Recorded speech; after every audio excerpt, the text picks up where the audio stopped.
fish na biso. English wapeza rice fish. Liste na sukola kyango na sukola on a si trop bien. Sukola on a saisonnango. On a saisonnango. Saisonnango pizza. Écoute saisonnement. This is a kitoko moko. Are you gonna try? Are you gonna try, Devin? Yes, you will. These are nice.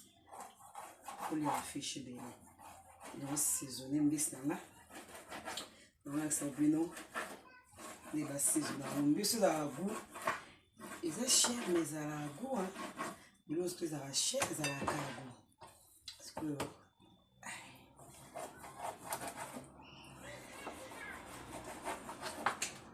Tiens, une sauce. Allez. Donc, this is now saisonnant. Yes. Rice fish. En saisonnant. Poussons en pile. Nazui. Ginger. Tangawis, manika déjà. Sommet de tangawis manika. C'est 2 cuillères. Bon, l'huile. Garlic. Garlic. What's this again? What do you call garlic. What is garlic? It's garlic. No, in French. In Ghana. You have to learn. No, I forgot you don't know as well. I want to do Chinese spicy. Aye. That is aye. Yeah. Yes, aye. As you school Chinese spicy. Season on so no na leader. But also na make some I wanna try. Now watch 1 spoon. 1 teaspoon, right? Teaspoon. Or is a all-purpose seasoning. Is that in a leader? That's it. 1 spoon pe. 1 teaspoon. That's all. This is for this, right? Mais on dirait que c'est n'angele qui n'est pas na 1 spoon. Ou is a parsley.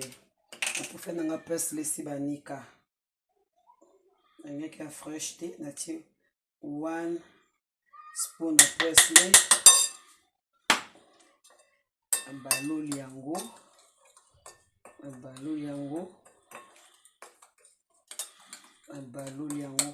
Nde na moni njere eza mokie.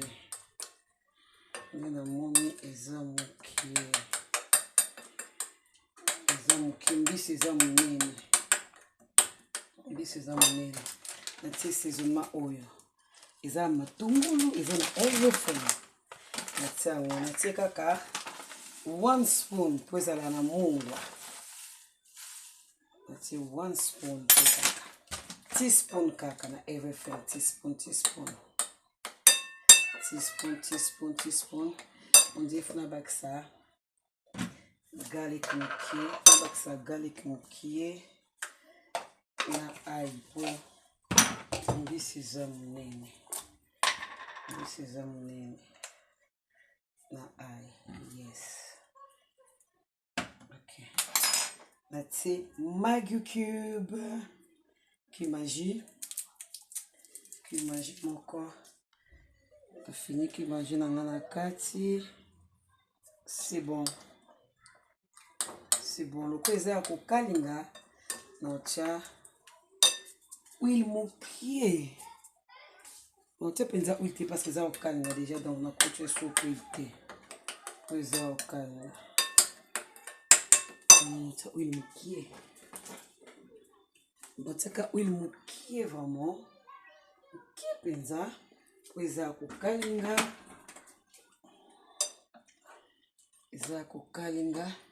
Na baloli yango.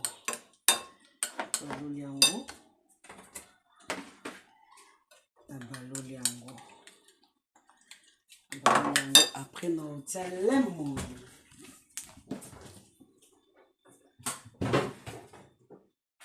Lemon. Natie lemon, citron, hein? Lemon, citron et fraîche. Natie lemon. Natie ngami c'est la fraîche mais citron fraîche na niki lemon nga awa natie siko. Na baloli. Wow. Natie kiamo siko awa. Natie siko awa. Au muscade. Nazako râpé muscade nanga. Nasomba ki ya poussière pe. Na râpé muscade nanga.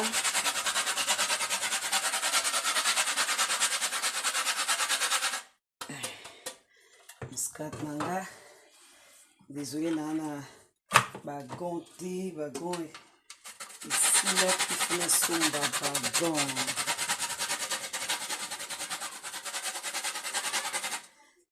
Muscade nanga. Jesus. Bien so quick, I don't know why I'm doing so quick. All season funa bakse sulu to mokuya moko mukie kumbis nangiza munene. Ope na baksa mukie ba bosuna triangle ba meka kaka mukie pour la première fois na baloli siko nazo saisonner na kati mbisi na akoti songo na kati mbisi na ngeza munene akoti songo na kati mbisi na ekota penza ekota ale nazwi ndenge nazwi tellement masala ki ba chaki ba puta na okoti songo na kati ekota penza na okoti songo na kati ekota penza ekota yawe mama biso ya kuno so so yes na tisi koyo boye ekota siko monde ekoti boye eza kalinga na tsango boye siko evanda boye après 30 minutes fait a minute ndeto ya sikoyo kokalinga mbisi na biso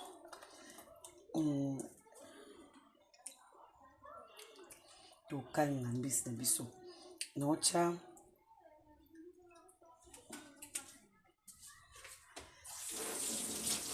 naotya kaka nini mukie chicken powder mukie. This is chicken powder, yeah? Naotya muka mukie. Naotya muka mukie penza parce que mbisi na biso on a tchaki kimoko. Naotya muka mukie ebele te.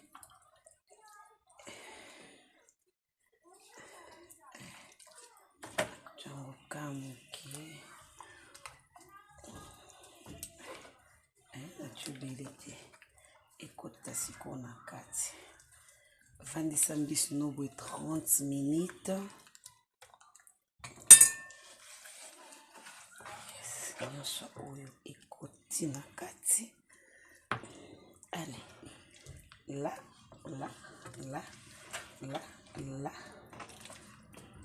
C'est bon. Tozonga sikoyo nakoya ko tumba mbisi na biso. Chikango siko toyo tumba. C'est bon. Yes. Now, siko na ina kalinga mbisi nanga. Kalon na ngeza mukie. Donc, kalon na ngeza mukie, faut na partager mbisi nanga en deux. Faut na partager mbisi nanga en deux. Pour que kalon na ngeza mukie. Et puis, tout ça, mami, tu te balamba, hein. Parce que mes kalon va sortir nyonso tout. Biso tout ça. Baki kalon mora ya bongo on a biso moko ale na tie no parti oyo c'est no bébé c'est no famille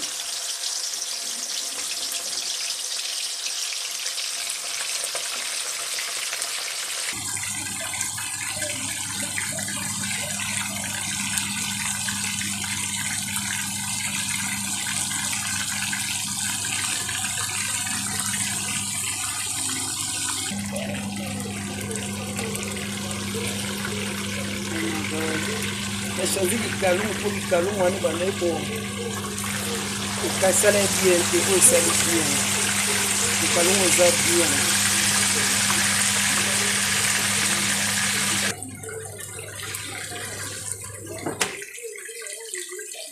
C'est bon? Liste le biseau est belé. Aïe, aïe, aïe, aïe, waouh. Liste le biseau est belé.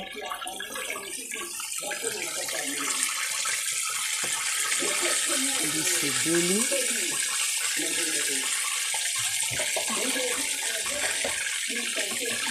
C'est bon. Parce que tu as décoré en main. Kulambela bisote ya yana la kolona we leto ibola mama kasi. This is my fish. Elia mana makemba.